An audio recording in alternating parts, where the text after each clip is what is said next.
ওই উত্তপ্ত আগুনে লোহার পাতগুলো একবারে মোমের মতো গলে যায়। যেই পরিমাণ তাপমাত্রায় আগুন দিলে পরে লোহা গলে যায়, সেটার তাপমাত্রা হলো মাত্র 1538 ডিগ্রি সেলসিয়াস। কত ডিগ্রি? ধরেন 1500 ডিগ্রি স্ট্যান্ডার্ড মান, 1520, 1530, 1540, 1550, 1600, এই মানের তাপ দিলে লোহা গলে মোম হয়ে যাবে। আর যদি সেটা 2000 ডিগ্রি দেয়, 3000 ডিগ্রি দেয়, পানি হয়ে যাবে। আর পানি হয়ে গেলে রড বানাইতে সময় লাগবে। এই জন্য তারা এমন পরিমাণ তাপ দিয়ে কন্ট্রোল করে যেটা মোমের মতো গলে ওই চাচের ভিতরে ঢুকে যাক। ঢুকে গেলে চাচের মাঝে লেখা আছে BSRM KSRM আছে না, তখন লোহার গায়ের মাঝে সে দাগটা বসে যায়। ও প্রিয় ভাই, মাত্র যদি 1500 ডিগ্রি সেলসিয়াস তাপমাত্রায় লোহা গলে যায়, 1,40,00,000 ডিগ্রি যদি পরে কি হবে? এই জন্য তাম দুনিয়ার সব মাখলুক মরে যাবে ইল্লা মানশা আল্লাহ। তবে আল্লাহ তখন যদি কাউকে বাঁচাতে চায়, এই আগুনের ভিতরও বাঁচায় রাখার ক্ষমতা আল্লাহর আছে না নাই? ওই ক্ষমতা কিন্তু আল্লাহর আছে। আল্লাহ তাআলা তখনও কিছু মাখলুককে তিনি বাঁচিয়ে রাখবেন, কিছু মাখলুক তখনও বেঁচে থাকবে। রাসূলুল্লাহ সাল্লাল্লাহু আলাইহি ওয়াসাল্লাম বলেছেন, তখন বেঁচে থাকবে আরশ বহনকারী 8 জন ফেরেশতা এবং ফেরেশতাদের লিডার 4 জন, জিবরিল, মিকাইল, ইসরাফিল এবং মালাকুল মউত, যাকে আমরা বলি আজরাইল। আরশ বহনকারী ফেরেশতার সংখ্যা তখন হবে 8 জন। 8 জন আরশ বহনকারী ফেরেশতা তারা বেঁচে আছে, তারাই থাকবে সেদিন। আর থাকবে আল্লাহ তাআলার বড় বড় ফেরেশতা 4 জন। 8 আর 4 কত? 12 জন শুধু বেঁচে থাকবে। এক পর্যায়ে আল্লাহ তাআলা মালাকুল মউতকে বলবেন, আরশ বহনকারীদের জীবন জান কবজ করো। 8 জনের জান কবজ হয়ে গেল। এবার বলবেন, যাও ইসরাফিলের জান কবজ করো, তাই হবে। মিকাইলের জান কবজ করো, তাই হবে। মালাকুল মউত আজরাইল কে আছে? আজরাইল বলবে, জিবরিল আর আমি আর আপনি। আল্লাহ বলবেন, মুতিয়া মালাকুল মউত, মুতিয়া মালাকাল মউত, মৃত্যুর ফেরেশতা তুমি মরে যাও। রাসূলুল্লাহ বলছেন, সবার পরে মরবে জিবরিল। জিবরিল আলাইহিস সালাম বেঁচে থাকবে। জিবরিল আলাইহিস সালামকে লক্ষ্য করে আল্লাহ তাআলা বলে, জিবরিল কে বেঁচে আছে? জিবরিল বলবে, ইয়া রাব্বাল আলামিন, আপনি আর আমি ছাড়া কেউ নাই। আল্লাহ তখন জিবরিল আমিনকে লক্ষ্য করে বলবেন, আলাইকা আনতামুত, ও জিবরিল, আমার চূড়ান্ত সিদ্ধান্ত, কেউ বাঁচবে না, তোমাকেও মরতেই হবে। আলাইকা আনতামুত, তুমিও মরে যাও। জিবরিল মরে যাবে। এখন শুধু কে আছে? আরে ভাইরা জোরে বলেন না, কে আছে?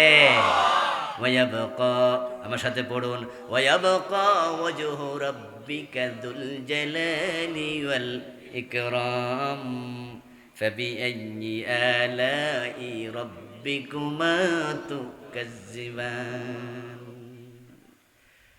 কুল্লু শাইইন হালিকুন ইল্লা ওয়াজহাহু, এক আল্লাহ ছাড়া আর কেউ নাই, সব শেষ। হুয়াল হাইয়ুল কাইয়্যুম, তিনি চিরস্থায়ী, তিনি চিরঞ্জীব। হুয়াল আউয়ালু ওয়াল আখিরু ওয়াজ যাহিরু ওয়াল বাতিন, তিনি অনাদি, তিনি অনন্ত, তিনি ছিলেন, তিনি আছেন, একমাত্র তিনি থাকবেন। সব মাখলুক শেষ, কিচ্ছু নাই। আকাশ জমিন, আরশ, কুরসি, ফেরেশতা, কিচ্ছু নাই, সব শেষ।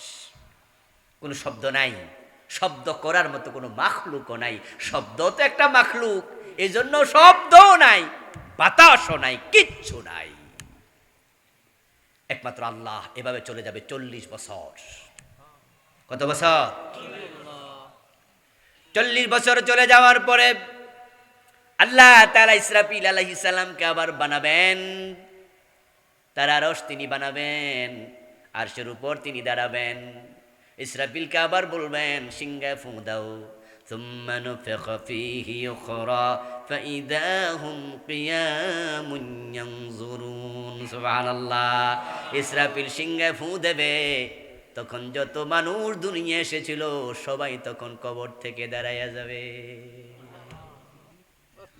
আদম আলাইহিস সালাম থেকে শুরু করে প্রলয় পর্যন্ত একজন মানুষও নাই যে দাঁড়াবে না, সবাই উঠে দাঁড়াবে। এটার নাম কিয়ামত। এটাই কিয়াম থেকে, কিয়াম শব্দের অর্থ কি? মানুষগুলো কবর থেকে উঠবে তিন দলে বিভক্ত হয়ে, সিনফান মুশাতাব।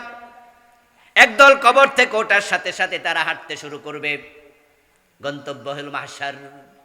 অদৃশ্য একটি শক্তি সবাইকে ধাক্কাবে পিছন থেকে, যাও সামনে যাও।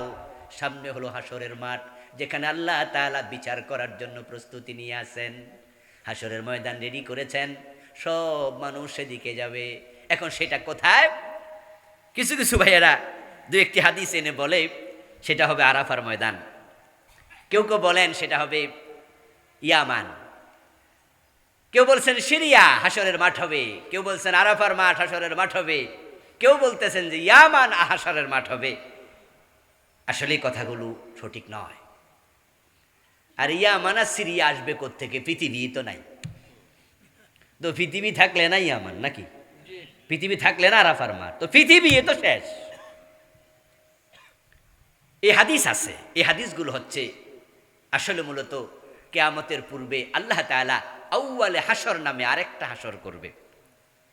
সেটা হচ্ছে কিয়ামতের পূর্বে হেজাজ থেকে আলো বের হবে, আগুন বের হবে, যেই আগুন পৃথিবীর মানুষকে তাড়াইতে তাড়াইতে তারা সিরিয়ায় নিয়ে হাজির করবে। এটা কিয়ামতের একটি বড় আলামত। ওইটাকে আউয়ালুল হাসর বলা হয়। মূলত আখিরাতে যে হাসর ওটা নয়, তখন তো পৃথিবী নামক কোনো বস্তুই থাকবে না। বন ইহশারুন নাস ইয়াউমাল কিয়ামাতি আলা আরদিন বাইদা আফরা কাকুরসাতিন নাকি লাইসা ফিহা আলামুন লিআহাদিন। রাওয়াহুল বুখারী।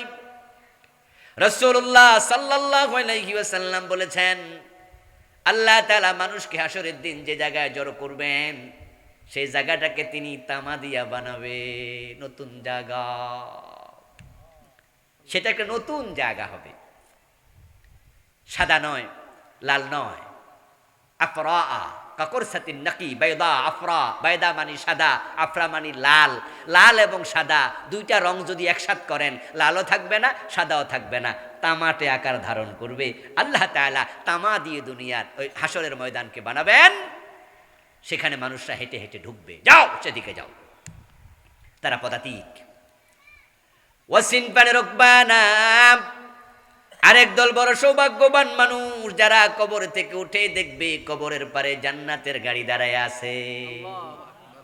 আল্লাহ তাআলা তাদেরকে বহন করার জন্য ফেরেশতা দিয়া জান্নাতের গাড়ি পাঠাইয়া দিছে। সেদিন আল্লাহ হবেন তাদের হোস্ট, তারা হবে সেদিন আল্লাহর গেস্ট। আল্লাহ নিজেই তাদের সেদিন মেহমানদারি করবে। 7 ধরনের মানুষ হাদিসে পাওয়া যায়, তারা আরশে আজিমের ছায়াতলে সেদিন স্থান পাবে। আল্লাহ তাআলা যাদেরকে সেদিন নিয়ে যাবেন জান্নাতি গাড়িতে করে, ওই গাড়ি হাসরের ময়দানে ঢুকবে না, বরং ওই গাড়িকে বলবে ডাইরেক্ট আরশে আজিমের নিচে চলে যাও। কারণ হাসরের ময়দানটা বড় উত্তপ্ত, সেখানে থাকার মতো পরিবেশ নাই, খুবই কষ্টের জায়গা। সূর্য মাথার উপরে, পায়ের তলায় তামার জমিন। সূর্যের খরতাপের কারণে গা থেকে ঘাম বের হয়ে টাকনুগিরা ডুবে যাবে, কারো হাঁটু ডুবে যাবে, কারো মাজা ডুবে যাবে, কারো গর্দান পর্যন্ত ডুবে যাবে, কেউ সাঁতার কাটবে। এত কষ্টের জায়গায় আমার প্রিয় বান্দাকে আমি ঢুকাবো না, তাই সে গাড়িকে তোমরা হাসরের ময়দানে ঢুকাইও না, আমার আরশে আজিমের নিচে নিয়ে আসো। সুবহানাল্লাহ। রাসূলুল্লাহ সাল্লাল্লাহু আলাইহি ওয়াসাল্লাম বললেন, সাবআতুন ইউজিল্লুহুমুল্লাহু ফি জিল্লিহি ইয়াওমা লা জিল্লা ইল্লা জিল্লুহু। 7 ধরনের ব্যক্তি আল্লাহ সেদিন তাদেরকে আরশে আজিমের নিচে নিয়ে যাবেন। ফি জিল্লিল আরশ, ফি জিল্লিহি, অন্য হাদিসে আছে ফি জিল্লিল আরশি, আল্লাহর আরশের নিচে তারা জায়গা পাবে। 1 নাম্বার ইমামুন আদেল, ন্যায়পরায়ণ ব্যক্তি। 2 নাম্বার শাবুন নাশা ফি ইবাদাতিল্লাহ, ইবাদত করতে করতে যৌবন কাল কাটাইছে ওই ব্যক্তি। যৌবনে দাড়ি কামাইও না, যৌবনে মদ খাইও না, যৌবনে ব্যভিচার করো না, যৌবনে অন্যায় করো না, বরং যৌবনে ইবাদত করতে শিখো। যে যুবক যৌবনকালে আল্লাহর ইবাদত করেছে, আল্লাহ ওই যুবককে আরশে আজিমের নিচে জায়গা দিয়ে দেবে। 3 নাম্বার, ওই ব্যক্তি রাজুলুন কালবুহু মুআল্লাকুম বিল মসজিদি, যে ব্যক্তির অন্তর আরশের মসজিদের সাথে ঝুলন্ত। জোহর পরে বের হয়, আসরের অপেক্ষা করে, আসর পড়ার পরে মাগরিবের আজান শোনার জন্য অপেক্ষা করে। মুমিন তারা আরেক মুমিনকে ঈমানের জন্য ভালোবাসে। আমরা ফিলিস্তিনের মুসলমানকে ভালোবাসি, তাদের উপর জুলুম চলে আমরা কষ্ট পাই, একটাই মাত্র কারণ তারা ঈমানদার, আমরাও ঈমানদার, ঠিক কি না? আল হুব্বু ফিল্লাহ ওয়াল বুগদু ফিল্লাহ। একজন মুমিন আরেকজন মুমিনকে ঈমানের জন্য ভালোবাসবে। মুহাম্মাদুর রাসূলুল্লাহ ওয়াল্লাযীনা মাআহু আশিদ্দাউ আলাল কুফার রুহামাউ বাইনাহুম। মুমিন মুমিনকে ভালোবাসবে, এই ভালোবাসা আরশে আজিমের নিচে জাগার ব্যবস্থা করে দেবে। সুবহানাল্লাহ। এজন্য অন্য মুমিনকে ভালোবাসবেন, ঈমানের জন্য ভালোবাসবেন। 5 নাম্বার, যে ব্যক্তি নির্জনে আল্লাহর ইবাদত করে চোখের পানি ছেড়ে দিয়ে কাঁদে। যাকারাল্লাহ খালিয়ান ফাফাদাত আইনাহু, আল্লাহর ভয়ে মাঝে মাঝে একা একা গুনার কথা স্মরণ করে কাঁদবেন। মুমিনের চোখের পানি আল্লাহর কাছে বড় প্রিয়। 2টি ফোঁটা জাহান্নামের আগুন নিভাইয়া দেয়। একটা হলো শহীদের রক্তের ফোঁটা, আর একটা হলো মুমিনের চোখের পানির ফোঁটা। যুদ্ধের মাঠে আপনি যদি শহীদ হতে পারেন, শহীদের রক্তের প্রথম ফোঁটাটা মাটিতে পড়ার সাথে সাথে আল্লাহ শহীদের জীবনের সবগুলা গুনাহ মাফ করে দেয়। এবং শহীদদের রক্ত মাখা দেহ নিয়ে হাশরের ময়দানে আল্লাহ তাদেরকে তুলবেন। শহীদের রক্ত আল্লাহর বড় প্রিয়, বড় প্রিয়। হাশরের ময়দানে শহীদরা যখন কবর থেকে উঠবে, তাদেরকে শহীদ করা যখন হয়েছে, ফাঁসি দেয়া হয়েছে, নাক দিয়া রক্ত বের হয়েছে, গুলি করা হয়েছে, দেহ থেকে রক্ত বের হয়েছে, তলোয়ার দিয়ে কোপ দিয়েছে, রক্ত বের হয়েছে। ইসরায়েলের জালেমরা ফিলিস্তিনে বোমা মারতেছে, ওই বোমা পরে রক্ত বের হয়েছে। এই রক্তগুলো হাশরের ময়দানে দেহ থেকে বের হবে। ওই রক্ত থেকে মিশকের গন্ধ তামাম হাশরের মাঠকে মৌ মৌ করে তুলবে।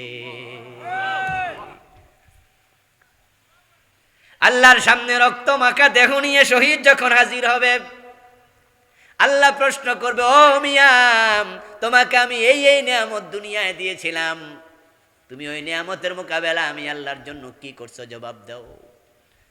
তখন শহীদ রক্ত মাখা জামা দেখায় বলবে, আল্লাহ আমারে প্রশ্ন করো কেন? আমার গায়ের রক্ত মাখা জামাই তো সাক্ষী দেয় তোমার জন্য জীবনটাই দিয়ে দিয়েছি। বা মাহশার গর খোদা ফুরসদ জওয়া মেমান হামি গুয়াম, শহীদি খঞ্জরে ইশকত গওয়াহি মান কফনদারাম। কবি চমৎকার ভাবে বলছেন, হাশরের ময়দানে আল্লাহ যখন শহীদকে প্রশ্ন করবে, শহীদ তখন জবাব দেবে, আমার এই কাপড়ের রক্ত তুমি দেখো না আল্লাহ, এই রক্ত মাখা জামাই তো সাক্ষী দিচ্ছে আমি শহীদ। সুবহানাল্লাহ পড়েন। এজন্য এই ফোঁটাটি আল্লাহর কাছে প্রিয়। মুসলমান শাহাদাতকে ভয় পায় না, মুসলমান শাহাদাত খুঁজে বেড়ায়। তাই তো আলেমরা হকের পক্ষে থাকে, কোন জালেমের হুমকিকে পরোয়া করে না। তাই তো হকপন্থী আলেম ওলামারা কখনো মৃত্যুকে ভয় পায় না, পরোয়া করে না, বরং শাহাদাতের রক্ত তারা জানে বড় মূল্যবান। শহীদের জন্য যে মঞ্চ বানানো হয়, কান্দে করে নেওয়া লাগে না, হাসতে হাসতে শাহাদাতের মঞ্চে আলেমরা চলে যায়। কারণ শাহাদাত আল্লাহর বড় নিয়ামত, এটা পাওয়ার জন্যই তো আমরা আল্লাহর কাছে নিয়মিত দোয়া করি। ফারুক আযম ওমর রাদিয়াল্লাহু তাআলা আনহু প্রায়শ দোয়া করতেন, প্রায়শই বলতেন, আল্লাহুম্মা রযুকনা শাহাদাতান ফি সাবিলিক ওয়াজআল মাউতি ফি বালাদি রাসূলিক। ওমরের দোয়া আল্লাহ কবুল করছে। ওমর বলতেন, হে আল্লাহ, আমাকে তুমি শহীদের মৃত্যু দাও, আমার মৃত্যুটা যেন তোমার রাসূলের শহরে হয়। এই 2টা দোয়াই কবুল হয়েছে। তিনি মদিনার মসজিদে ওখানে শহীদ হয়েছেন। সুবহানাল্লাহ। আমার ভাইয়েরা, আমরা সবাই শাহাদাতের রক্ত দিতে হয়তো পারবো না, কিন্তু আর একটি ফোঁটা আল্লাহর কাছে বড় প্রিয়, যেটা আমরা সবাই দিতে পারবো। সেটা হলো মুমিনের আল্লাহর ভয়ে চোখের পানির ফোঁটা। প্রিয় নবীজি বলছেন, মা মিন আবদিন মুমিন ইয়াখরুজু মিন আইনাইহি দুমুন ওয়ালাউ কানা মিসলুনা তিয-যুবাবি মিন খাশিয়াতিল্লাহ হাত্তা ইউসিবা হাররা ওয়াজহিহি ইল্লা হাররামাল্লাহু আলাইহিন নার। প্রিয় নবী বলছেন, মোমেন যখন আল্লাহর ভয়ে কাঁদে, একান্তে গোপনে গোপনে কাঁদে, দুনিয়ার মানুষে দেখানোর জন্য নয়, তার চোখের থেকে যদি মাছির মাথা পরিমাণ পানি বের হয়, তার গালে স্পর্শ করার সাথে সাথে তার জন্য আল্লাহ জাহান্নামের আগুন হারাম বানাইয়া দেয়। আর সে আজিবের নিচে জায়গা পাবে, রাজুলুন যাকারাল্লাহ খালিয়ান ফাফাদাত আইনাহু। 6 নম্বর, ওই ব্যক্তি দাআতহু ইমরাতুন যাতু হাসাব ওয়া জামাল ফাকালা ইন্নী আখাফুল্লাহ। যৌবনে কোন সুন্দরী নারী তাকে ব্যভিচারের জন্য ডেকেছে, প্রেম করার জন্য ডেকেছে, মোবাইলে মিস কল দিয়েছে, SMS পাঠাইছে, তোমাকে আমার ভালো লাগে প্রস্তাব দিয়েছে, কিন্তু সে যুবক বলে দিয়েছে, ইন্নী আখাফুল্লাহ, আমি আল্লাহকে ভয় করি। সুবহানাল্লাহ বলবেন না? সুযোগ ছিল হাত বাড়িয়ে দেয়ার, সুযোগ ছিল নারী সঙ্গ নেয়ার, কিন্তু প্রস্তাবনার পরেও শুধু আল্লাহর ভয়ে যে যুবক পর নারীকে এড়াইয়া চলে, আল্লাহ তাকে খুশি হয়ে আর সে আজিমের নিচে জায়গা দিয়ে দেবে। 7 নাম্বার, ওই ব্যক্তি রাজুলুন তাসাদ্দাকা বিসাদাকাতিন ফাখফাহা হাত্তা লা তা'লামা শিমালুহু মা তুনফিকু ইয়ামিনুহু। রাসূলুল্লাহ সাল্লাল্লাহু আলাইহি ওয়াসাল্লাম বলেছেন, আল্লাহর আজিমের নিচে জায়গা দেবে ওই ব্যক্তিকে যে ব্যক্তি এত গোপনে দান করে, ডান হাত কি দিল তার বাম হাত জানে না। গোপনে দান করবেন, সাদাকাতুস সির তুতফিউ গাদাবার রব। রাসূলের হাদিস, গোপন সাদাকা করলে কোনো কারণে আল্লাহ যদি আপনার উপর রেগে যায়, আল্লাহর রাগ প্রশমিত হয়ে যায়। সুবহানাল্লাহ জোরে বলতে হবে। সাদাকাতুস সির তুতফিউ গাদাবার রব। গোপন দান আল্লাহর ক্রোধকে প্রশমিত করে দেয়। আমরা তো কিছু গুনাহ করে ফেলি নাকি? গুনাহ হয় না আমাদের? গুনার কারণে কি আল্লাহ রাগ করে না? আল্লাহ রেগে যায়।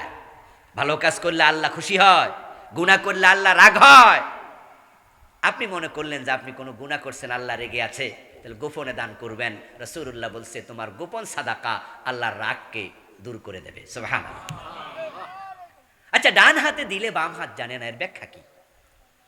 আমি ডান হাতে যদি 500 টাকার নোট দেই, তাহলে কি আমার বাম হাত জানে নাই?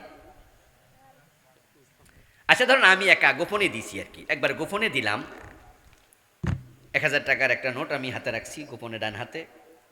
আচ্ছা, ডান হাতে 1000 টাকার নোট রাখছি, বাম হাত জানে নাই? কারণ হাতে তো জানার ক্ষমতা নেই, জানে তো ব্রেইন। তো ব্রেইন যখন বুঝলো যে 1000 টাকার নোট, তো হাতে তো জানছেই।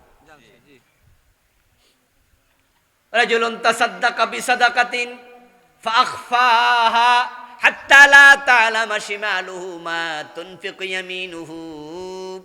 এমন গোপনে দিছে, ডান হাতে কি দিছে বাম হাত জানে না। এই হাদিসের ব্যাখ্যাটা কি এবার শুনুন। এর মানে হলো কি দিছে নিজেও জানে না। ডান হাত না জানার মানে হলো আপনার ব্রেইনে জানে না। যেমন ধরেন একজন ভিক্ষুক আসলো, আসার পরে আমি মানিব্যাগে হাত দিলাম, মানিব্যাগে হাত দিয়া আমি তাকাইলাম না কি দিছি, নিজে দিলাম। দেওয়ার পরে আমাকে জিজ্ঞাসা করলো, হুজুর আপনি ওনার ভিক্ষা দিছেন? বললাম হ্যাঁ। হুজুর দয়া করে বলবেন কত দিছেন? আমি জবাব দেব, আরে ভাই কত যে দিছে আমি তো জানি না, কারণ আমি তো তাকাই নাই, আমি না তাকাইয়া দিছি। এর মানে আমার দেহ জানেই না। এটাই হচ্ছে ডান হাতে দেয়া, বাম হাত না জানা। এরকম গোপন দান করবেন। আমি এমন কিছু আলেমকে চিনি, জানি, যারা এরকম দেয়, আসলে হাত দিয়ে দেয়, কত দিছে খেয়াল করে না। সেজন্য একটি পরামর্শ আমি আপনাদের দিতে চাই। আর সে আজিমের নিচে জাগার ব্যবস্থা তো করা দরকার নাকি? এই ব্যবস্থা কি মরার পরে করবেন না মরার আগে? মরার আগে করতে হবে। যার যার আমল তার তার কবর, তা আমল দিয়ে রেডি করতে হবে। সেজন্য আমার পরামর্শ হবে, ঘরে একটা মাটির ব্যাংক কিনবেন, অথবা আপনি যে কোনো একটা বক্স ছিদ্র করে বানায় রাখবেন।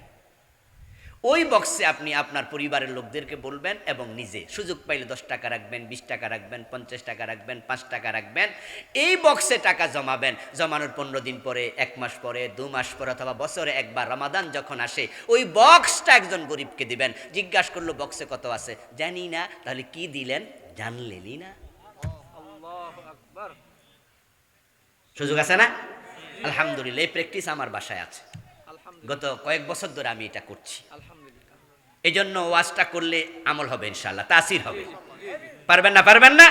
ওই যে মাটির ব্যাংক পাওয়া যায়, তো 100 টাকা দিয়ে মাটির বক্স কিনবেন এবং এটা আপনি গোরাপ ফান্ড লিখে রাখেন অথবা পরিবারকে জানিয়ে রাখেন, এটা গরিবদের জন্য। আপনি বছরে একবার যখন কোনো গরিবকে দিয়ে দিলেন, কত দিলেন আপনি জানেন নাকি? তাহলে এমন গোপন দান হলো যার অঙ্ক আপনারও জানা নাই। আরেকটা কাজ করবেন, করতে পারবেন, সেটা হলো যখন দিবেন পারতপক্ষে চাইয়েন না, না চেয়ে দিয়ে দেবেন। আপনি যদি গোপনে 2 টাকাও দেন, কত দিলেন সেটা দেখার বিষয় না, গোপনে দিলেন এটাই আল্লাহর কাছে দেখার বিষয়। 7 জনের কথা বলে দিলাম। রাসূলুল্লাহ সাল্লাল্লাহু আলাইহি ওয়াসাল্লাম আরশে আজিমের নিচে 7 জনের কথা বলার পরে আরেকটি হাদিসে বই লেখার সময় আমি পাইলাম 8ম জন আরেক ব্যক্তি আরশে আজিমের নিচে জায়গা পাবে। কালান নবী সাল্লাল্লাহু আলাইহি ওয়াসাল্লাম মান আনজারা মুসিরান আও ওয়াদা'a লাহু আযাল্লাহুল্লাহু ফি জিল্লিহি। আল্লাহ রাসূল ভিন্ন হাদিসে বলেছেন, যে ব্যক্তি কোনো মানুষকে টাকা নাই, অভাবী, অথচ তার কাছে আমার পানা আছে, আমি দোকানদার, বাকিতে মাল নিছে, এখন আমাকে বলছে আগামী সপ্তাহে টাকাটা দেবে, কিন্তু পারে নাই। আমি ধনী মানুষ, আমার থেকে হাওলাত নিছে, বলছে আগামী মাসে দেব, কিন্তু পারে নাই।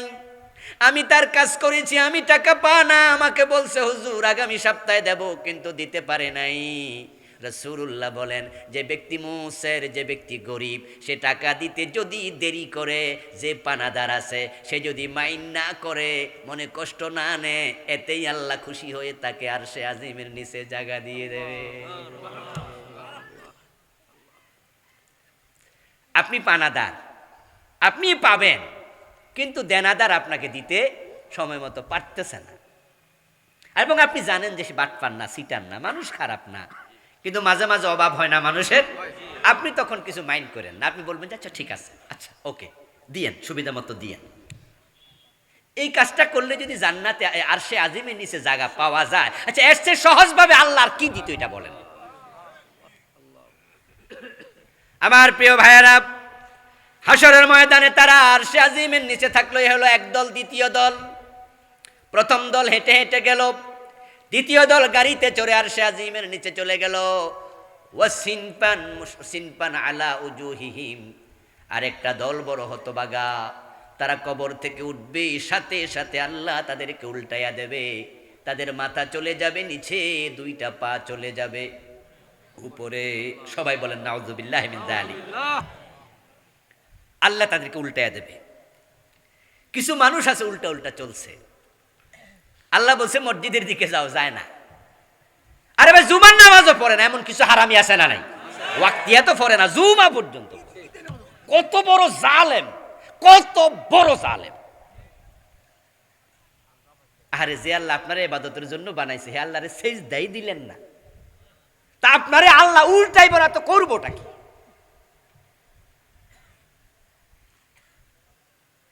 আহা, কোরআনে বললো কি আর তুমি করলা কি? কোরআন বলে সরু ধরে হাত কাটো, 52 বছর দেশ চালাইলা, একদিনও কাটলা না। কোরআন বলে জেনা করলে 100 বেত লাগাও, বিবাহিত হলে পাথর মারো, 52 বছর দেশ চালাইলা, আল্লাহর আইন একদিনও এটা মানলা না। কোরআন বলে ডাকাতি করলে শুলে চড়াও, মানলা না। আল্লাহ রাসূল বলে মদ পান করলে 80 বেত লাগাও, ওমর তার ছেলেকে ছাড় দেয় না। আর তোমরা 52 বছরে একটা দিন 80 বেত লাগাইলা না, উল্টা উল্টা চললা, আল্লাহ কি উল্টাইয়া দেবে না? আল্লাহ তো উল্টাইয়া দেবে। আল্লাহর আইন তো মানেই না, উল্টা তো চলেই। আমরা যারা মানতে বলি, আমরাও রাজাকার বইলা গালি দেয়, আমাদেরকে চান্স পাইলে জেলে দিয়ে দেয়, সহ্য করে না। আমির হামজা আমাদের একজন বক্তা, আপনাদের এই কালীগঞ্জ তো আসছে না, 3টা বছর জেলখানা। কি অপরাধ করছে ভাইটা? চুরি করছে? বাংলাদেশে টাকা লুট করে কানাডায় বাড়ি বানাইছে? ডাকাতি করছে? কত চোর কত ডাকাত বুক ফুলে চলে 3টা বছর জেলখানার ভিতরে, ছোট ছোট 2টা বাচ্চা, বাবা দেখে না, স্ত্রী স্বামীর সোহাগ পায় না, মা বাবা সন্তান পায় না। কোরআনের মুফাসসির, আহারে কত বড় জুলুম, কত বড় জুলুম। আমরা দাবি করছি আমাদের ভাই আমির হামজাকে ছেড়ে দিতে হবে, সব আলেম ওলামাকে মুক্তি দিতে হবে। আল্লাহর গজবের জন্য অপেক্ষা করো। আল্লাহ ছাড় দেয়, ছেড়ে দেয় না। সাবধান মুসলমান, সাবধান। উল্টা উল্টা চলবা, আল্লাহ উল্টায় দেবে। ওদিন ঠেকাবে কি? ওদিনকে ঠেকাবে? ঠেকাইতে পারবা? কবর থেকে তুলে আল্লাহ উল্টায় দেবে। এক বেটা বনিয়া রওনা দিছে, সামনে গিয়ে দেখে একটা খাল, খালের উপরে সাঁকো। সাঁকো বোঝেন? আগে তো এক সময় ছিল ওই যে বাঁশ দিয়া সাঁকো বানাইতো, একটা বাঁশ, একটা বাঁশ। তো একটা বাঁশ দিছে নিচে, আর একটা হাতে ধরছে, হ্যাঁ, ওটা দিয়া হেঁটে যাওয়ার সময় নিচে খুব খরস্রোতা নদী, খরস্রোতা খাল, হয়তো বর্ষাকালে ছিল। বউটা টুক করে পড়ে গেছে। এখন বউ যখন পড়ে গেছে, বেটা তো হই চলা শুরু করছে, আরে আমার বউ পড়ে গেছে, আমার বউ পড়ে গেছে। হ্যাঁ, পিছনের দিকে তাকায় দেখে এত স্রোত, কোন দিকে যে বউ এক টানে চলে গেল, আর তো পায় না, ডুবে গেছে মহিলা। লোকজন তো বলতেছে, ভাইজান সামনে যান, সামনে যান, সামনে আগে দেখেন ওইদিকে ভাইসা ভাইসা উঠতে পারে। ওই লোক ওইদিকে না যাইয়া ওইদিকে দৌড় মারছে। লোকজন বলে, আরে ভাই স্রোত যাচ্ছে ওইদিকে, আপনি উল্টা দৌড়াচ্ছেন। কয় তোমরা বুঝবা না, আমি বুঝি। মানে কি? আজীবন হে উল্টাই চলছে, আজকেও নিশ্চয়ই এদিকে যাই। আপনারা যারা 30, 40, 50 বছর ক্ষমতা পাইয়া, হায়াত পাইয়া উল্টা চলছেন, আল্লাহ আপনাকে উল্টাইয়া দেবে। সেদিন রক্ষা করার জন্য কোনো সেনাবাহিনী কাজে আসবে না। আমার ভাইয়েরা, তারপরে আল্লাহ উল্টাইয়া দেবে। উল্টাইয়া দেওয়ার পরে লোকগুলো হাসরের ময়দান পর্যন্ত যেতে পারবে না। ইউরাফুল মুজরিমুনা বিসীমাহুম ফায়ুখাযু বিন-নওয়াসি ওয়াল আকদাম। সুবহানাল্লাহ। ফেরেশতারা তাদেরকে দেখবে, তাদেরকে দেখে ফেরেশতারা কপালের চুলে ধরবে, পায়ের তলায় ধরবে, মেরুদণ্ডের হাড্ডিটা ভেঙ্গে গোল বানায়া জাহান্নামে ফেলে দেবে। ফালা নুকিমু লাহুম ইয়াউমাল কিয়ামাতি ওয়াজনা। তোর মতো জালেমের জন্য আজকে কোনো বিচারের প্রয়োজন নাই, বিনা বিচারে জাহান্নামে চলে যা। আমার প্রিয় ভাইরা, হাসরের ময়দানে যারা থাকবে, ওই মানুষগুলো 50,000 বছর লম্বা সময় হাসরের ময়দানে থাকা লাগবে। দীর্ঘ সময় থাকতে থাকতে কাইল হয়ে যাবে। আর যারা আরশে আজিমের নিচে থাকবে 50,000 বছর লম্বা সময়, তাদের কাছে এক ওয়াক্ত ফরজ নামাজের সময়ের মতো মনে হবে। তারুজুল মালাইকাতু ওয়ার রূহু ইলাইহি ফি ইয়াউমিন কানা মিকদারুহু 50,000 সানাহ। সুবহানাল্লাহ পড়েন। আল্লাহ তাআলা বলছেন, সেখানে তোমরা থাকবে, তারা থাকবে 50,000 বছর। একদিন এত লম্বা, মাথার উপরের সূর্যের তাপ 1 সেকেন্ডের জন্য বন্ধ হবে না। ইয়াকুনুন নাসু আলা কদরি আমালিহিম ফিল আরাক। ঘামের কারণে মানুষ কষ্টে থাকবে সূর্যের তাপে, ওই ঘাম গরম পানির মতো উতরাতে থাকবে। নাউযুবিল্লাহ। গরম পানির মতো যদি সূর্যের তাপে গরম পানির মতো ঘাম উতরা, দাঁড়ায় থাকা যাবে? কিন্তু থাকতে তো হবে। রাসূলুল্লাহ সাল্লাল্লাহু আলাইহি সাল্লাম বলেছেন, সেদিন মানুষ সেখানে শুধুমাত্র 2টি কদম রাখার জন্য জায়গা পাবে। কদম যে নাড়বে, এই জায়গাটুকু কাউকে দেয়া হবে না। মানুষ তো হাজার হাজার কোটি, বর্তমানে তো 800 কোটি আছে, বর্তমানে তো 800 কোটি। তাহলে আদম আলাইহিস সালাম থেকে শুরু করে কত হাজার কোটি চলে গেছে। কিয়ামত যদি আরো 100, 200, 500 বছর পরে হয়, আরো কত হাজার কোটি আসবে। যে আজকে যে 800 কোটি মানুষ আমরা আছি, আজ থেকে 150 বছর আগে আমরা একজনও ছিলাম না। আজকে যে 800 কোটি আমরা আছি, আজ থেকে 150 বছর পরে কি আমরা একজনও থাকবো? নতুন 800 কোটি আসবে না? তাহলে কত হাজার কোটি মানুষ।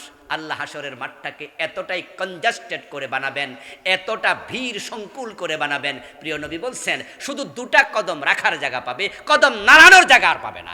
এইভাবে 50,000 বছর দাঁড়িয়ে থাকতে হবে।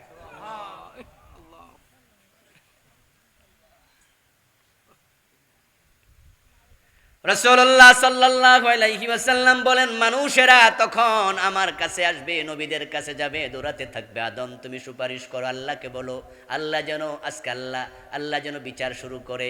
হযরত আদম বলবে পারবো না, ইব্রাহিমের কাছে যাও, নূহ নবীর কাছে যাও, নূহ বলবে ইব্রাহিমের কাছে যাও, ইব্রাহিম বলবে মুসা আলাইহিস সালামের কাছে যাও, মুসা আলাইহিস সালাম বলবে ঈসার কাছে যাও। এভাবে মানুষ সব জায়গা থেকে ফিরত আসবে, কোনো নবী রাজি হবে না, সবাই টেনশন করবে। আল্লাহকে যদি বলি রব হিসাব শুরু করো, আর আল্লাহ যদি বলে আদম ঠিক আছে হিসাবটা শুরু করলাম, তবে তোমাকে দিয়া জান্নাতে ওই গাছের কাছে যাইতে মানা করছিলাম, কেন গেছো ওই হিসাবটা তুমি আগে দেও দেখি। আদম আলাইহিস সালামের সেদিন মনে পড়ে যাবে, আরে আল্লাহরে যে কমু যে আল্লাহ হিসাব শুরু করো, আর আল্লাহ যদি কয় আদম ঠিক আছে শুরু তো করলাম, তবে সেটা তোমারে দিয়ে শুরু করলাম, তখন আমার কি উপায় হবে? এজন্য তিনি বলবেন যে না না লাস্তুলাহা, আমি পারবো না, এটা আমার পক্ষে সম্ভব না, আমি না, বরং তোমরা অমুকের কাছে যাও, অমুক বলবে তমুকের কাছে যাও। এরকম বলতে বলতে এক পর্যায়ে প্রিয় নবী বলছেন তারা আমার কাছে আসবে, সুবহানাল্লাহ।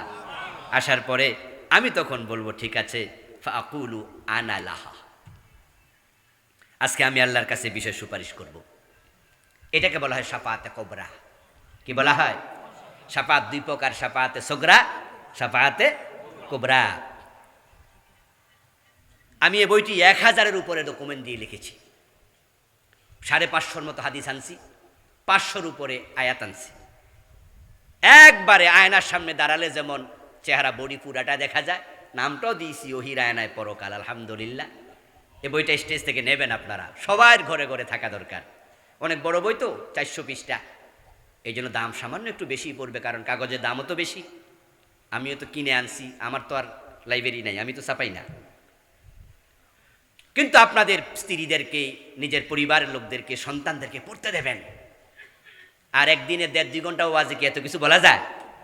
বাড়িতে শান্ত মাথায় ঠান্ডা মাথায় পড়বেন, কি জায়গা, কি চমৎকার, কোনটা ভালো জায়গা, কোনটা মন্দ জায়গা, জান্নাত কেমন, জাহান্নাম কেমন, এই যে হাসরের ময়দানে পরিস্থিতিটা কি হবে, সব কিছু কোরআন হাদিসে আছে।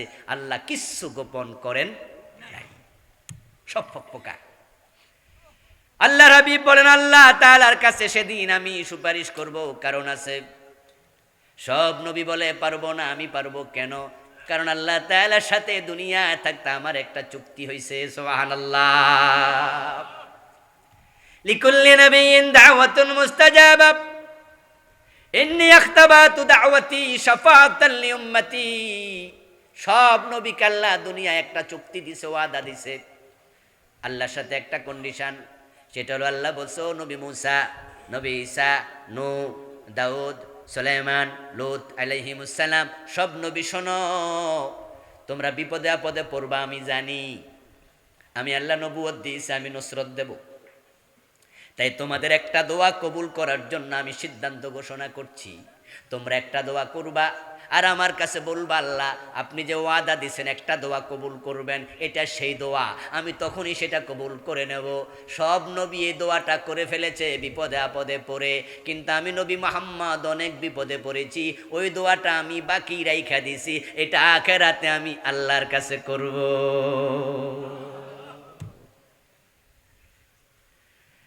আল্লাহর হাবিব বলেন আমি সেদিন শাফাআত করব আমার উম্মতের জন্য, আমি তাই সেজদায় পড়ে যাব। আমাকে সেজদায় পড়া অবস্থায় দেখে আমার আল্লাহ আমার কাছে কিছু ওহী পাঠাবে। ফায়ুলহিমুনি মাহামেদা আহমাদুহু বিহা ওয়ালা তাহদুরুন নিলান।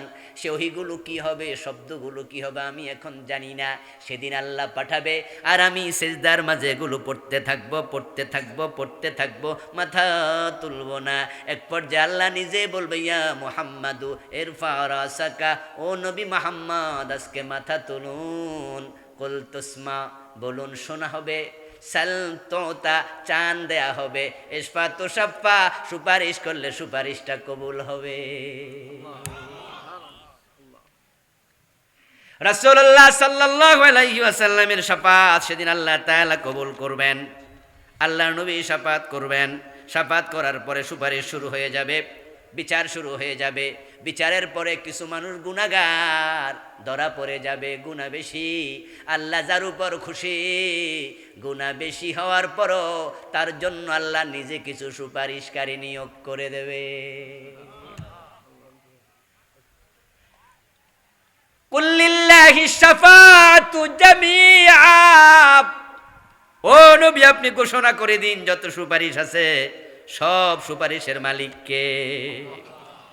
আল্লাহ নিজে সুপারিশ করবেন, আল্লাহ নিজেই হবেন এক নম্বর সুপারিশকারী। সেটা আবার কি জিনিস? এর মানে হলো আল্লাহ নিজ দায়িত্বে কিছু গুনাহগারকে মাফ করে দেবে। আপনার আমল নামায় আমার আমল নামায় আল্লাহ না করুক গুনাহ কিছু বেশি হয়ে গেল, কিন্তু আপনার কোন আমলের কারণে আল্লাহ আপনার উপর খুশি হয়ে আছে। হাসরের ময়দানে ওজন করার পরে দেখবে আপনার গুনাহ বেশি। আল্লাহ তাআলা রাসূল বলেন এমন কিছু মানুষ যাদেরকে আল্লাহ তাআলা রহমতের চাদর দিয়ে ডেকে ফেলবে, লুকায়া ফেলবে, গোপন করে ফেলবে, তার হিসাব নিকাশটা গোপনে নেবে, অন্য মানুষ দেখবে না।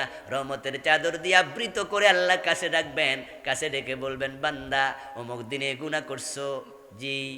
অমুক দিনে গুনাহ, জি। আল্লাহ স্মরণ করাতে থাকবে, বড় বড় গুনাহগুলো স্মরণ করাবে। বান্দা তখন ভাববে উপায় নাই, ধরা তো খাইয়া গেছি, দুজক ছাড়া তো উপায় নাই। তখন সে আল্লাহ তাআলাকে বলবে আল্লাহ আপনি কি আমারে মাফ করেন নাই? আপনি যে গুনাহগুলোর কথা স্মরণ করাচ্ছেন। আল্লাহ তখন জবাবে বলবেন গুনাহগুলো দুনিয়া গোপনে রেখেছি, আজকেও গোপনে মাফ করে দিছি।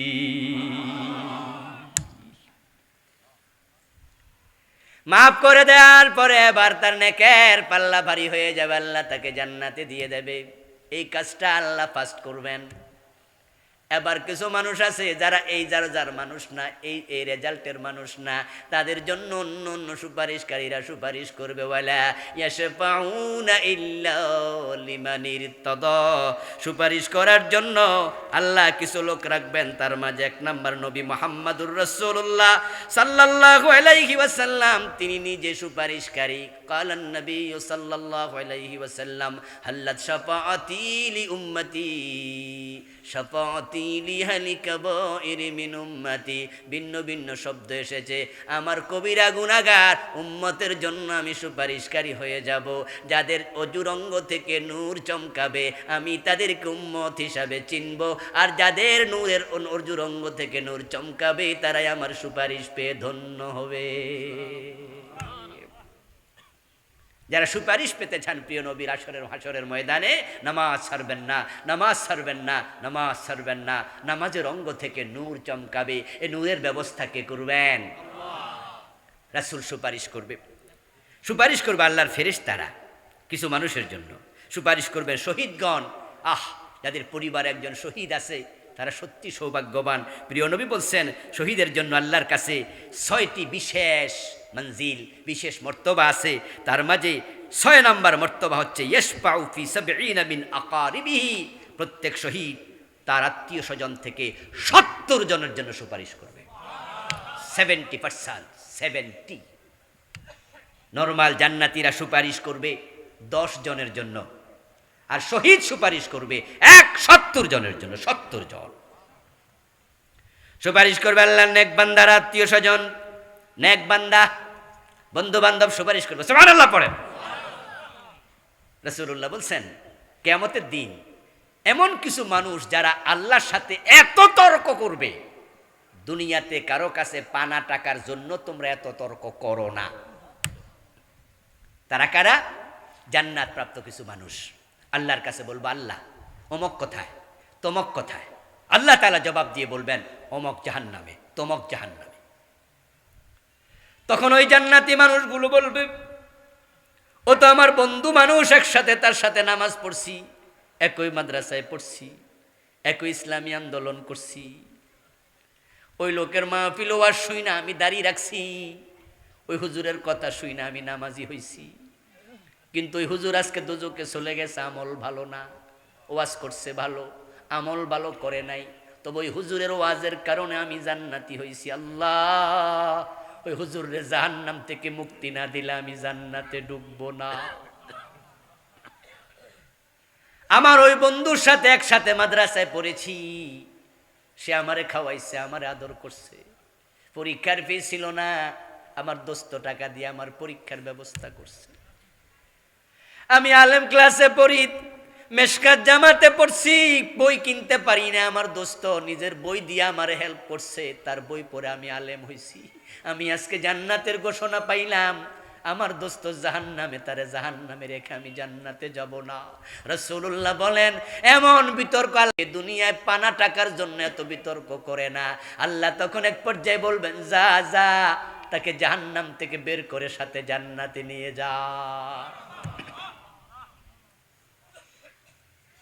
আমি বাংলা বললাম, হাদিসগুলো এখানে আরবি ইবারত সহ আছে। সুপারিশ করবে কোরআন, সুবহানাল্লাহ পড়েন।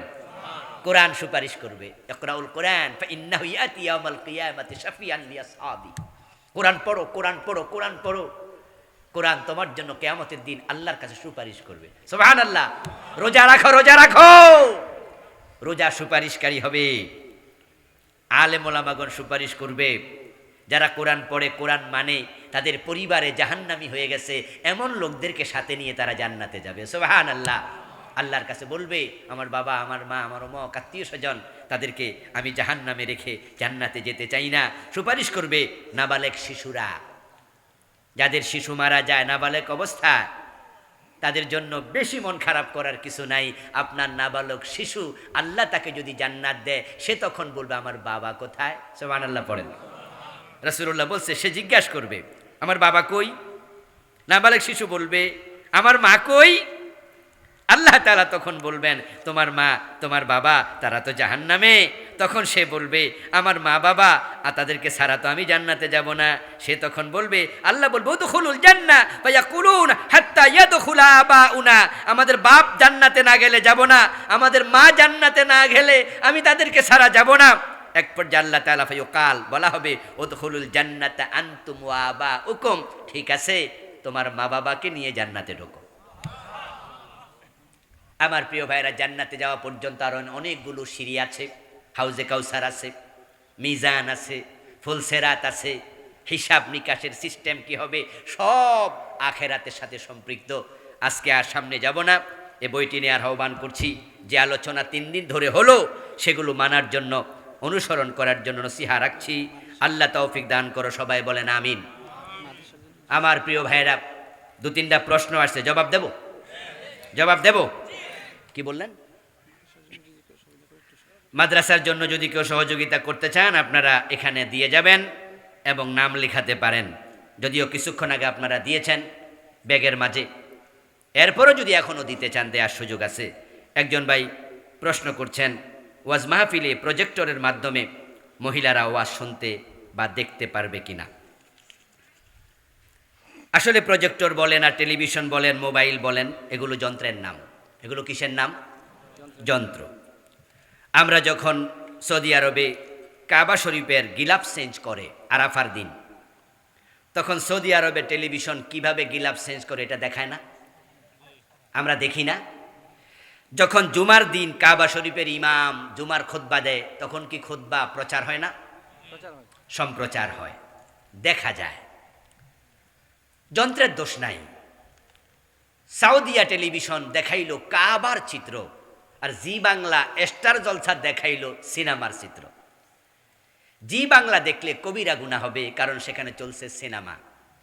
আর কাবা শরীফে দেখাচ্ছে কিভাবে খুতবা দেয়, এটা কি সিনেমা? এটা কি নাজায়েজ? দোষটা হলো মানুষের, যারা চালায়।